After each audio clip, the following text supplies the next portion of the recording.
Provinsi Riau ini harus dialihkan melalui jalan Sitinjau Lawik yang memutar mengelilingi Danau Singkarak.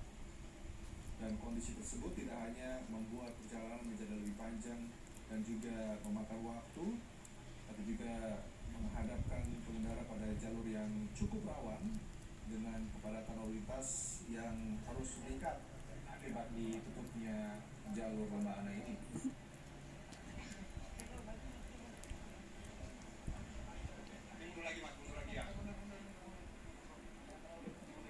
Tidak hanya sebagai akses vital transportasi Bisa-bisanya kawasan Lembah Ana ini juga sebagai kawasan wisata yang ngantuk tapi mau makan ya.